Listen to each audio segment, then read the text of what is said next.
Hey, Pastor Josh here. We are reading Acts chapter 12, verses 17 through 19.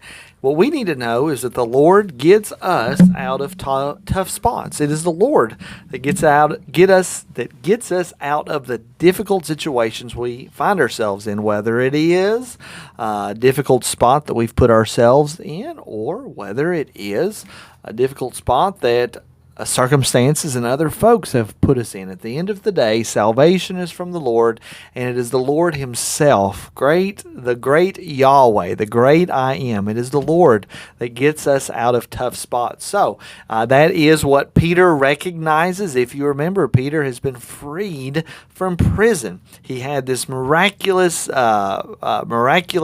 rescue conducted by an angel himself. He even thought he was still dreaming when it happened. And now he has gathered with the church, and he's going to give credit to the Lord for getting him out of prison, as we should all do when we find ourselves in tough spots and find ourselves rescued from the tough situation that we find ourselves in.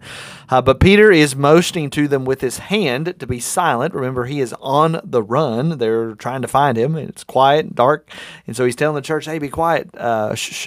And then he described to them how the Lord had brought him out of the prison.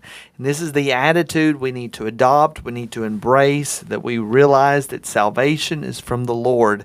It is the Lord that brings us out. And that's exactly what Peter is claiming. He's motioning with his hands. He's telling them to be silent, and he's explaining, it's the Lord that got me out of prison. And I tell you, whatever spot you might be in right now, whatever it is that you're worried about, concerned about, realize that the Lord is going to be the one that is going to provide salvation. He's going to do it through some means, in some ways. And what you need to be is on the lookout for how God will bring that salvation to you. And truly, the Lord brings us out of tough and difficult situations.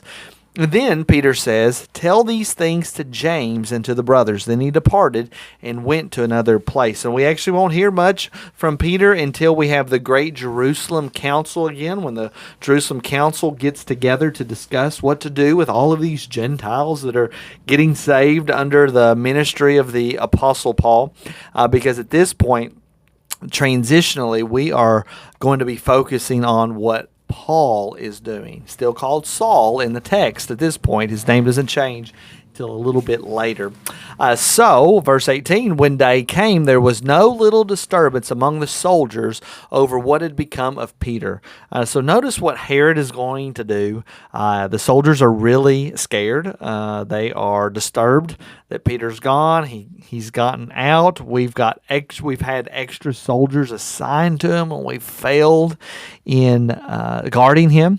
And after Herod searched for him and did not find him, he examined the sentries and ordered that they should be put to death. Just the rabid hatred of Herod. He's so angry at what had happened that he is putting these soldiers to death for not keeping Peter under lock and key, for letting Peter escape. And indeed, this is a sin we should avoid. And maybe you're like, well, I'm not really tempted to put somebody to death. But what we have to be aware of is that we are we have to watch ourselves of when we get extremely irritated and upset when things perhaps don't go exactly the way that we want them to do. In fact, Herod is going to be fighting against the Lord. He's planning to kill God's people.